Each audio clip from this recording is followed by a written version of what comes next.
Hello, welcome to Audacious Women Creative Lives, the conversation series.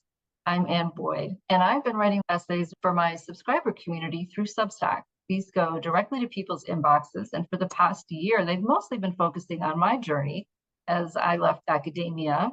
I was a scholar of American women writers, and I left the US to explore Europe and create a new chapter for myself as a creative writer.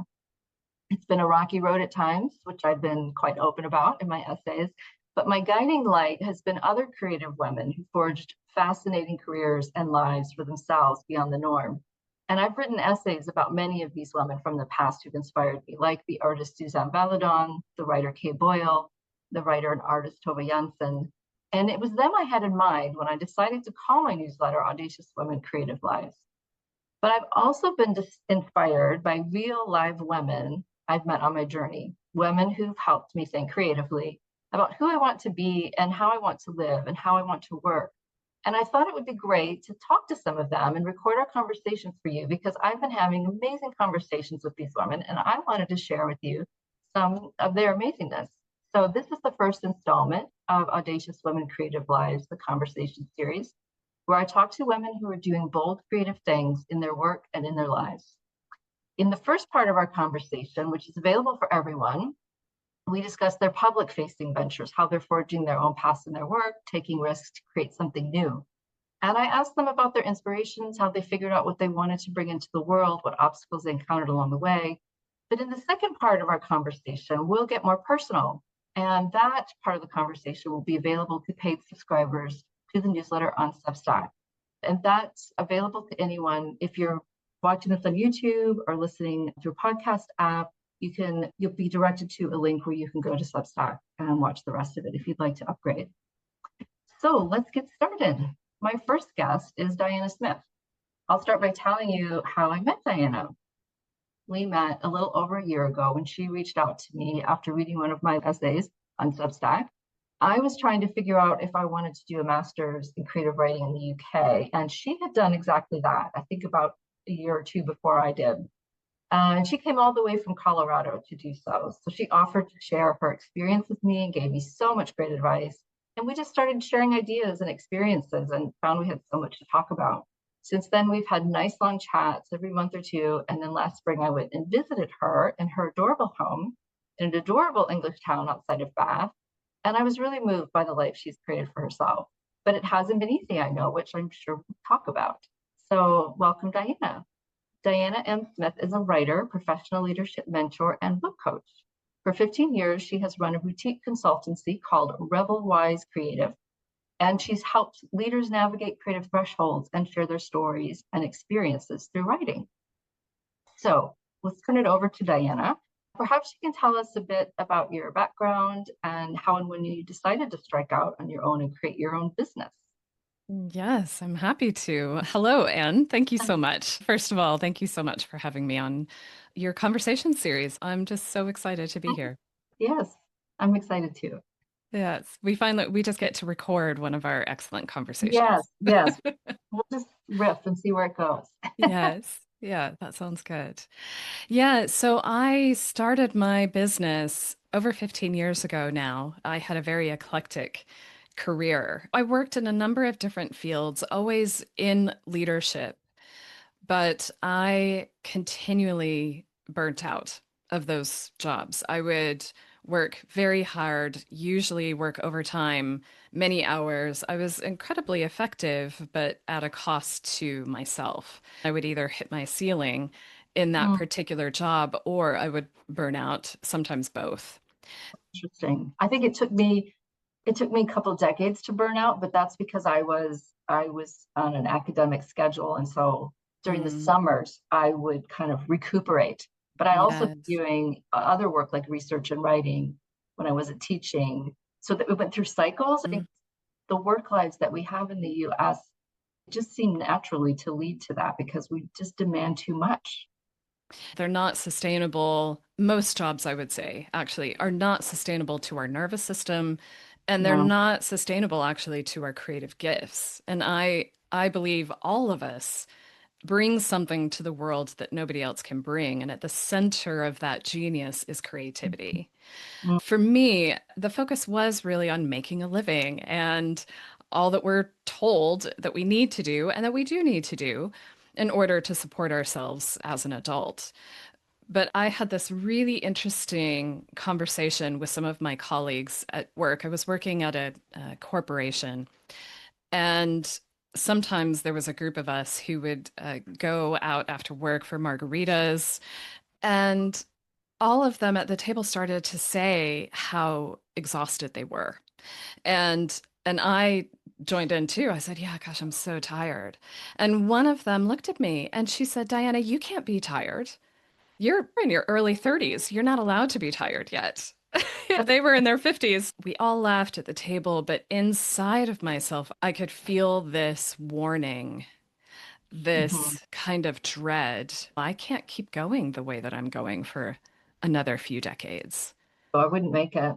Yeah, and so I knew that I would not stay in that job long term. I had decided when I took that job, this is not the trajectory that I want for my career. What kind of job was it? I was working in a creative agency as a project manager. I had actually done an art degree. I have a computer animation degree, as well as a bachelor's in communications.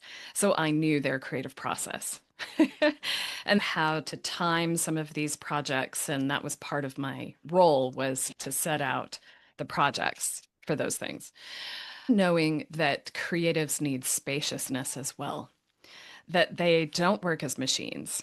And the larger company was expecting Yeah. them to do was Mm. create On a their time scale. kind of like a conveyor belt of creativity. And that's not how creativity works. So it wasn't necessarily creative for me, but it was also really helpful because I learned that I had a skill for organizational development from that job. Okay.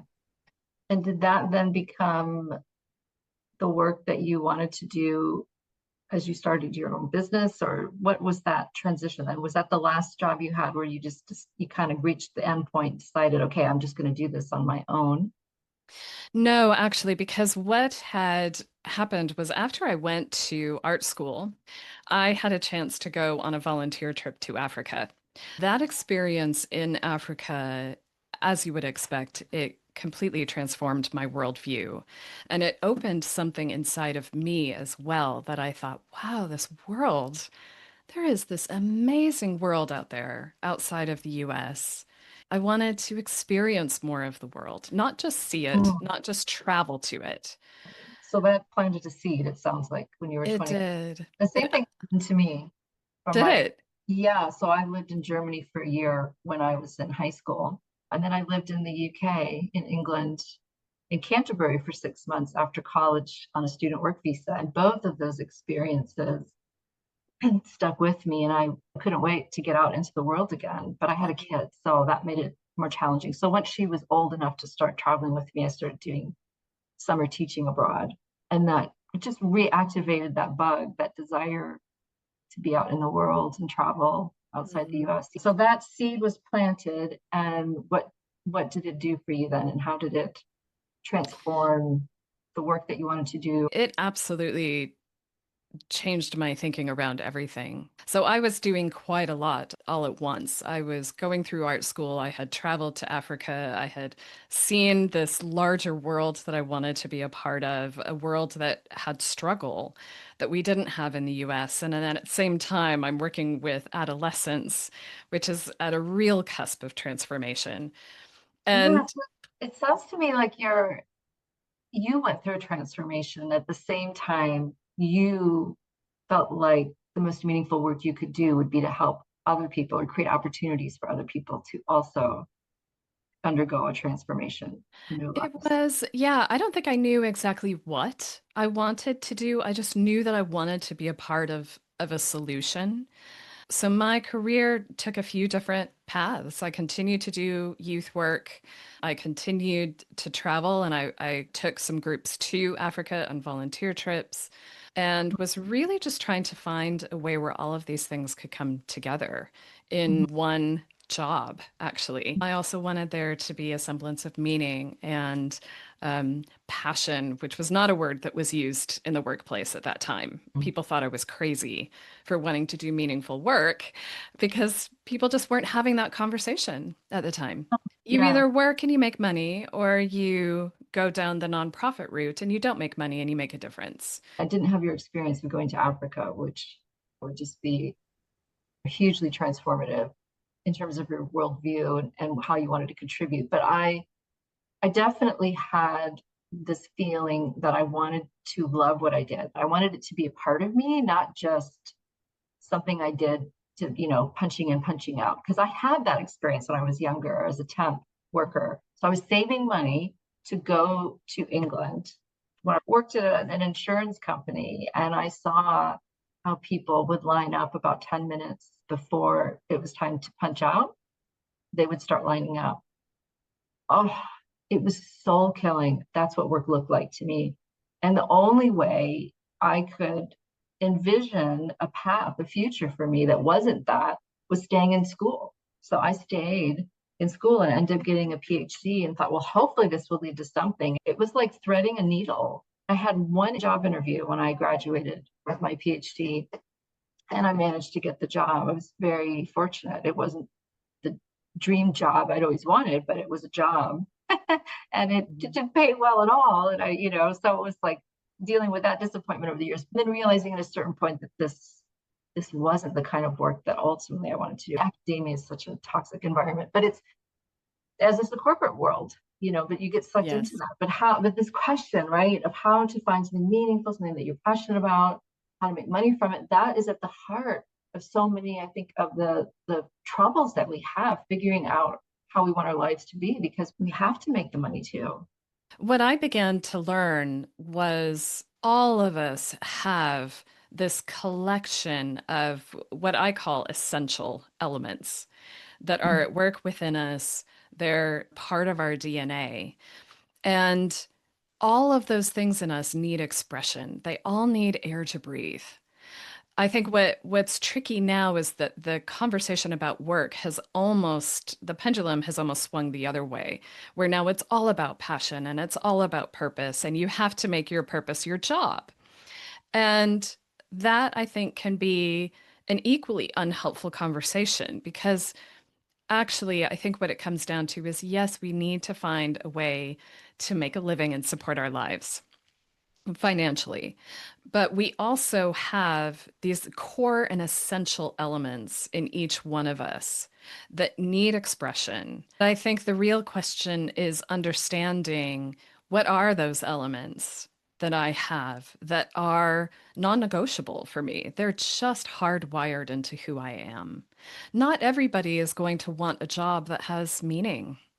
And that's fine. That's no better or worse, you Yeah. know? So Elizabeth Gilbert talks about that in Big Magic, right? Where she yeah. talks about not putting that pressure actually on her creative work. She made a promise to her writing that she would never force it to support hmm her. And Yes, I think it's different for every person. I mhm, think that it's finding where do I want these essentials present in my work? Where do I need them present in my work for my work to be sustainable for me? Meaning, if I have a job without meaning, it's not sustainable for me. I'm not going to be able to keep showing up to it. But for yeah. other people, it's different. I worked with a client who came to me because he had had a very successful career in the game industry. And he came to me because he was just feeling a little burnt out. He was thinking maybe he would start his own business. So I take all of my clients through this process called Core Essentials. And one of the things that was really interesting that came out through that process was his abiding interest and talent in photography. Mm, And so we had the conversation. What if he started a photography business? What if he went full time in that direction? And he came back to me and he said, I've decided not to start my own business because what I really love actually is just showing up to work, doing the work that is contained within work. And then in my free time, in my non-working time, I want to mm, be able to travel and take pictures. And I don't want the work pressure, the monetary financial pressure on my photography. I just want to take the pictures I want to take. And so he was able to find a job that allowed him to do that. So now he works in the gaming industry. So it's just about finding that mix for each one of us that is sustainable. And really, this comes down to energy. And I think most of our conversations about work are about managing our time, managing our to-do list. But where we really find transformation is when we understand that it's not about dividing ourselves cleverly across all of these different responsibilities, but it's really about understanding how do all of these pieces that are within us actually come together seamlessly inside of us. Mhm. So I just love the process that you take people through. And I know from your website that this is something you've done via one-on-one mentoring, or you also have a course that people can do on their Yes. own. Just going through this inquiry process of figuring out what is most important to me, what are my essentials, what Yes. things that I value the most. I just don't think we're ever asked to pause and do that. And that's one of the reasons that I wanted to just burn my previous life to the ground, because I didn't know anymore. I didn't know what was most important to me. Right. I was so caught up in all the roles that I was playing and all the responsibilities. I'd Hmm. completely lost touch with what was important to me. Hmm. And so it really took a lot of journaling. And it was these stories of women writers and artists. As I was traveling around that first year, and it's been 3 years since I left now, I was just sort of collecting them. I'd go to exhibitions or I'd find a book somewhere. I wanted to know, how do these women do it? Because I think I didn't know what was important to me, but I was really just drawn to these women who were doing these unconventional things. I knew it was creativity that was important to me, but I had no idea how to start bringing that into my life. Yes. And I think so many of us go through that because the marketplace has its own definition of what count as skills, right? We're always talking about marketable skills, but our abilities Mhm. actually are made up of both tangible and intangible qualities. Yeah. And so we're often not looking at the full scope of our abilities as worthy, Mm. as having a place within the workplace. And they absolutely do. And it changes as we grow older. Our core essentials begin Yeah, to evolve as we. now that leads to my question for you. Okay. From what I can tell, it seems like you're helping people go through this process and figure out what's important to them. And it sounds like you must have gone through this process yourself, but then at some point your core essentials started changing because your life has changed and your work has changed. Mhm. Yes, I created the process and refined it over time. I've taken hundreds of clients through it now across the globe. So, what began to happen is that I took myself through core essentials every year, and I had other clients who would do the same as a kind of check in with Mm. ourselves. It's a diagnostic tool in a way to help you answer the question, what is mine to do now? Is this Next. like a New Year thing? You can do it at any time. I recommend to do it either during the holidays, because we're already kind of in this reflective phase. I think January is actually a really perfect time to deeply rest. So you were doing it every year. And when did Mhm. you start realizing that you wanted to shift, make some changes? That's a really interesting question because in the business world, there's a lot of encouragement to grow, to be constantly growing your business, doing more, making more. And I was continually Mm. told that I should be creating a big consultancy. I shouldn't be doing one-on-one work. I got as much energy from meeting with clients one-on-one as anything Mm. else that I Yeah. did. What I began to find was that my clients were having these incredible transformations through our work together. And I began to be really curious about what was at the heart of that transformation. My clients were seeing some amazing results from our work, not Mm. only making more money, taking more time off, they were happier in their work. I never promise this because this is not something that I can guarantee. I had a number of clients who regained a kind of physical health as a byproduct of our work that Yes. enabled them to even change their medications. Yes, I completely believe it. Completely. Many of them were feeling more fulfilled. Their marriages were improving, their relationships were improving. There were these amazing ripple effects of our work. And so I began to get really curious because Yeah. it's the conditions that we're building in their lives to facilitate And that. it's that authenticity, right? It's like you living your Yes. life, including doing your work from a space that feels really genuine in you. That Hmm. I've heard, who said that? Was it Martha Beck or somebody? She has a Hmm. whole book about authenticity, right? She So does. She this does. idea of finding what's true to you and living that, absolutely, that's going to improve everything else in your life. It It's, does. I it's, mean, when we live in an integrity, we're living in our full powers. yes, In every way. yes, Yeah. And yeah. so much of what she puts in her books validates what I have found just in the laboratory of real life working with my clients. So that made me think, what is making the biggest change? So I began asking my clients, what do you think really was the game changer for you here? For many of my clients, I work with them over years. And what I began to realize was that if that all of these things came down to just a couple of different qualities that we brought into their lives for them, and that was rest and creativity and play. Wow, And wow. I began to realize if more leaders Mhm. just began to rest, to do their creative work, and to have a bit of fun, I would be out of a job. And I would be having very different conversations with my clients. Because I bet they need a lot of permission in order to do these things, Yes. because it goes counter to everything that they're probably told in terms of becoming business leaders. I mean, Hmm. the tech bros out in Silicon Valley probably talk about creativity and play, and there's probably rest built in Yeah. because the science backs all of this stuff up, right?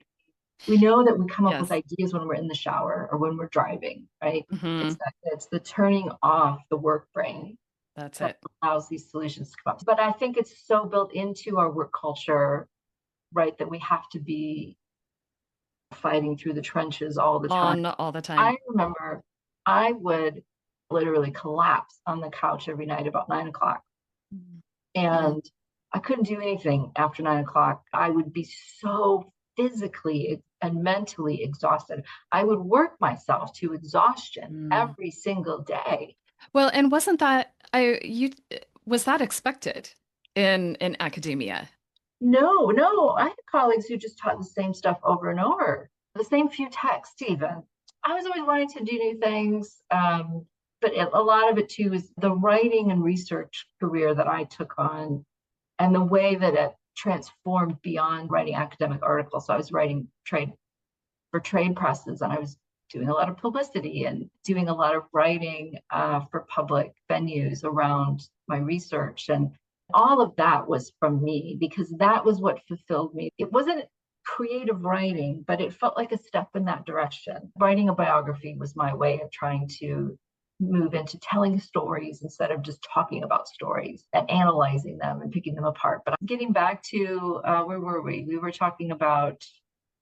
Created the shift. Yeah. So I remember so clearly sitting across from a client Yeah. and what we uncovered. And it was almost as if he discovered this at the same time that he told me. Is he Mhm. said, well, this problem hasn't happened yet. And I said, oh, okay. So you're thinking that it could happen. And it was then that it hit him that he said, yes. And he said, why am I going to all of this work to create Mhm. all of these systems and hire new staff to solve a problem that hasn't happened yet? And Mhm. he just put his head in his hands and he was shaking his head at himself. Mhm. And I said, do you think perhaps maybe you're tired? And at that moment, I could see it was almost as if the weight fell off of him at that moment. And he said, I am so tired. Yeah.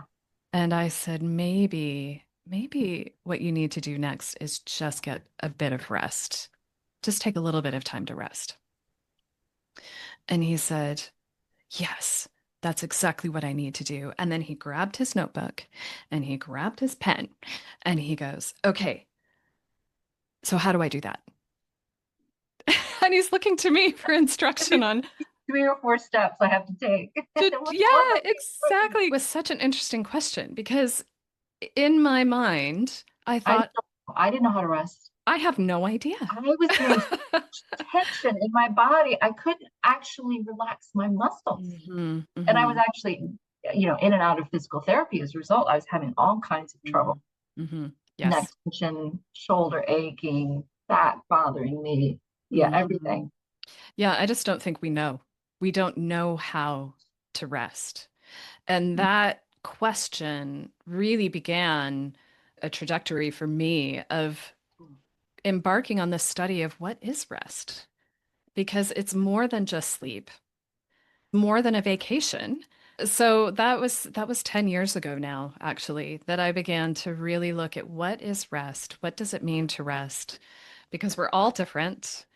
You can't say that taking a walk on the beach is going to be restful for everyone. Yeah, So, but it kind of reminds me of how, if you get into some mindfulness and meditation, and you'll pretty quickly encounter this idea that you don't need to do anything, you just have to be. And mhm. that is such a difficult thing Oh, in it's so most humans, hard. to like turn Yes, off the doing and just being. I wonder if that's something you've explored, the links between that and rest. And absolutely. Absolutely. I think, I took a walk with a friend during COVID lockdown, and she had shared how just astonished she was at America's response to COVID lockdown. And she said, "Why is everybody having such a hard time with everything shutting down?" And I said, "Well, from my experience, it comes down to the discomfort in not doing. We just don't know how to yeah, stop." it was hard for a lot of people. Yes. It's And such a tremendous sense of loss. Like, who am I that's if I'm right. not That's it. going to work? It Yeah. raises so many different questions. And that was what was interesting as I began to study rest and began to take my own, I called them mini sabbaticals, Mhm. to practice rest myself and learning how to rest for myself. What I found was interesting that people asked me, what are you doing with your time? Yeah. What are you doing? There's the doing again, What are you doing with your time? which is how do you rest? That's right. And Mm. so it really, rest just continued to unfold as this. I kind of think of it as Mary Poppins travel bag. It's this little word, and we think we know what's in it, and it doesn't look very sexy on the outside. But as soon as you open it and you begin to explore it, it just keeps opening with all of these different blessings, really. Rest is actually this fertile soil of our lives. It's not about the doing, it's actually the soil that feeds and nourishes all of our best doing. Oh my goodness. Can you just say that again? That's Yes, beautiful. that rest is not about doing. Rest is the fertile soil of all of our best doings. That's so beautiful. It reminds me of some of the things that I've been learning about Mm, from a spiritual point of view, becoming aware of the context of all the content. All of the movement and all the energy and activity in the world happens within the context of stillness. mm, And all of the noise, all the sounds happen within the context of quiet, mm, silence, mm. right? And it's that, thinking about stillness and silence and just feeling that in you, because it's the core of everything in a way. That's what I mean, is as soon as you begin to explore the territory of rest and what it means, you begin to find all of these other things that live there. And And it does raise questions of identity. And I think a big piece of that is because of our culture. Culturally, in the West, we define our identities by what we do, by our work. And so when you rest, when you're not working, and I think we saw a lot of people struggling with this during COVID. Well, if I'm not working, then who am I? If you ever run into a restful person, they're not worried about their worth. Yeah. And this is not to say a person of leisure, Mm. because that's something different. A truly rested person is almost nestled and rested within themselves. But they tend Mhm. to be very joyful. They're not disconnected from the world. Mhm. And I think that's another misunderstanding that rest is for those people who can leave real life behind. Yeah. The privilege can rest. Yes, yes, exactly. And rest, we don't need to go far away or to great expense in order to rest. It's about how we enter time differently. Mm. Okay. How we enter time differently. Now that is sounding mystical.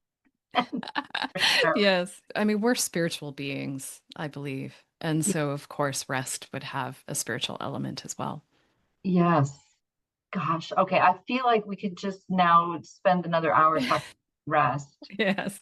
But so, before we start talking more about your own personal transformation through Mm. rest and the sabbatical that you took and your decision to move, I would like to hear a little bit about how your work life has changed and morphed. Yeah, I think one of the other things that rest does for us is it helps us to touch down on the larger cycles that are a part of any human life. Mhm. And having that little bit of spaciousness built into my real and very busy work life, I think was really essential because there was this one day where I met with a client.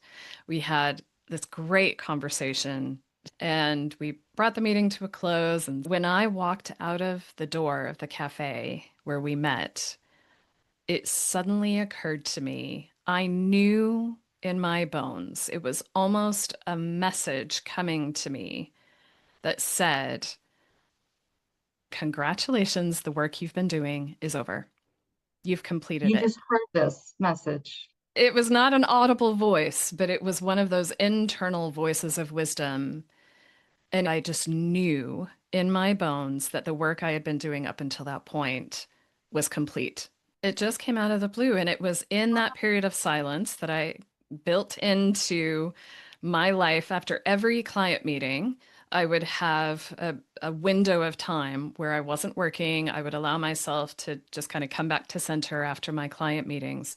And Mm. it was stepping out of that cafe for whatever reason. It just came to me. It was almost as if the message was a celebratory one. It was almost like, You did it. congrats, you made it, you crossed the finish line. I trust those intuitions in myself.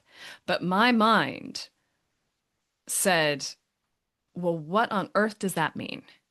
Because Mm. I have no idea. I had no expectation of changing my work at that time. I had no idea what else I would do. And so it was a Yeah, you had to surprise. create more space and listen more. Yes. Yeah. Now, the next couple of years did bring a period of challenge. And when COVID happened, I knew that I needed to build in a rhythm of rest and quiet and silence, which for me looked like walking. So Yeah. twice a day, I would go on walks just silently and just let whatever came.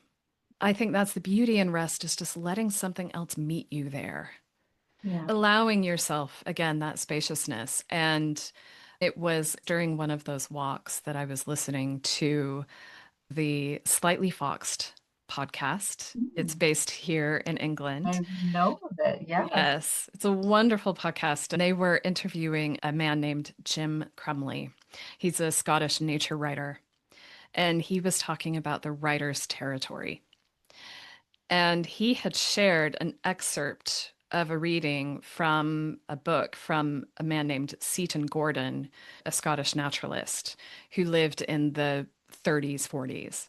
And he had written this book called The Cairngorm Hills of Scotland.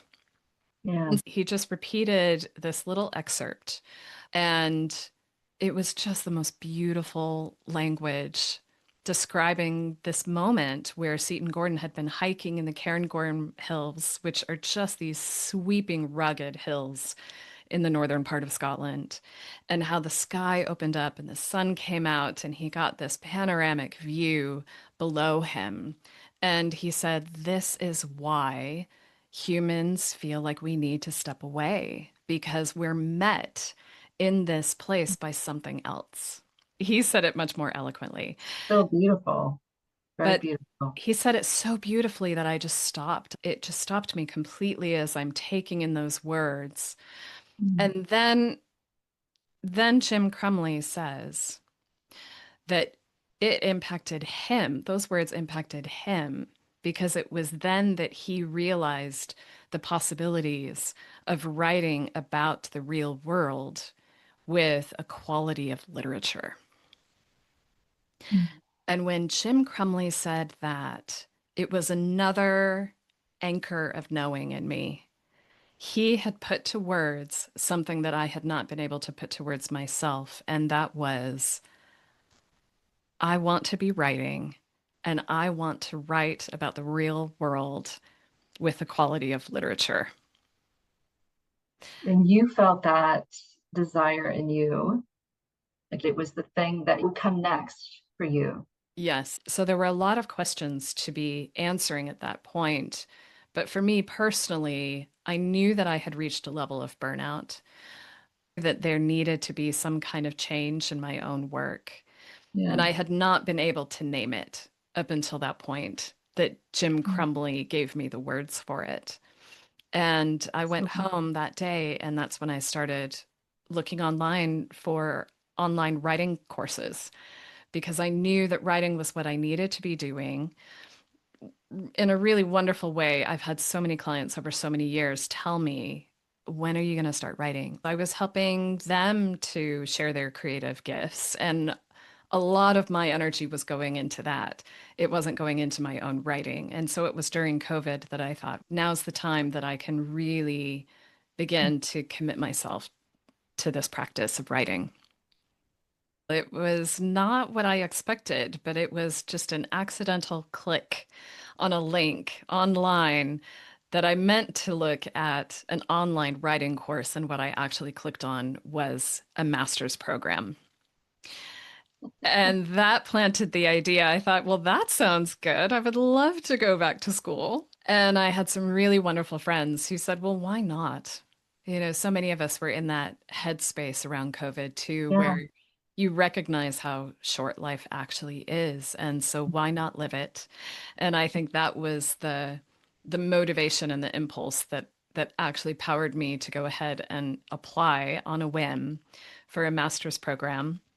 And lo and behold, I got accepted and moved to England, graduated with my MA in creative writing, an absolute dream come true. And since graduating, it was really amazing the number of clients that reached out and said, "Can you help me write my book?" And Because so you that, said that that was one of the main things that would come up for people in that core essentials sort of yes, process would be the creativity. And so telling your story is that's something, right. that's lovely. Now, we haven't mentioned this yet. You and I are going to do a retreat together. That's right. I know. I'm so excited. I'm just so glad that we're going to be able to do this together. So you're going to come down for a day and work with people talking about rest and creativity. Is there anything else you want to say about that? Yeah, well, I'm just so looking forward to it because I think what is really beautiful about your Substack newsletter is that you have shared your own journey of stepping out audaciously into a new chapter. And what I really love is how you have spoken about the reality of that. I think many of us, when we get tired, when we get burned out, we dream these big dreams about leaving it all behind. And we have this idyllic view in our mind of the movies that we've seen Mhm. normally and how perfect everything is when you leave. And one of the things that I've really enjoyed about your newsletter is that you're so honest and open about, no, actually, it's not all idyllic. It's not all easygoing. Um, but that's actually where the richness is in in pulling together both the desire that we feel like that we're following and the real life that is an accompaniment to that. And so I'm looking forward to the retreat because I know that if we enter into that time knowing that both real life is going to meet us there, but also our inner life and what brings us alive can meet us there, Mhm. then that's where we're going to find a really rich experience. Yeah, So I'm yeah, excited for the retreat because we'll be gathering with other writers who yeah. are wanting to share from their own lives and their own creativity and their own ideas.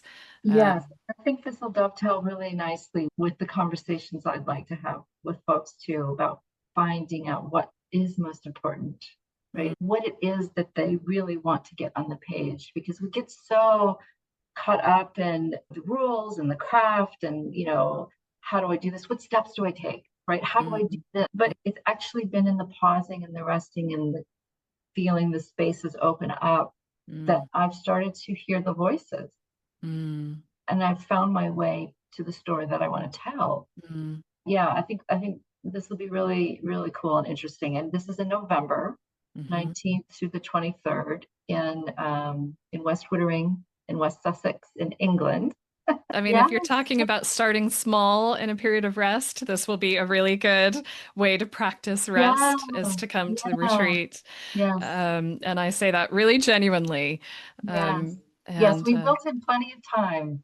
So the workshops are just in yes, the morning, and then we have lunch on your own, and then you have all this time in the afternoon, and there's an optional walk on the beach to see the sunset, and then, you know, yes. and Oh, then it's sit just going to be so together. good. So it's gonna be amazing. Can't wait. I can't wait either. It will be so much fun to join you there. Yes, yes, I'm excited about it, and I've shared the information in this post as well. What Hmm. I'd like to do is talk more about your own personal journey and transformation, what brought you to England, and what made you want to leave the US and start a new life over somewhere else. So let's break it here. And for those of you who'd like to continue with us, there should be a link here if you're not already in Substack, but you can upgrade your subscription to watch the rest of our amazing interview or conversation. So thank you, Diana, for talking with us. It's been Thank so you so amazing. much, Anne. Yes, thank you.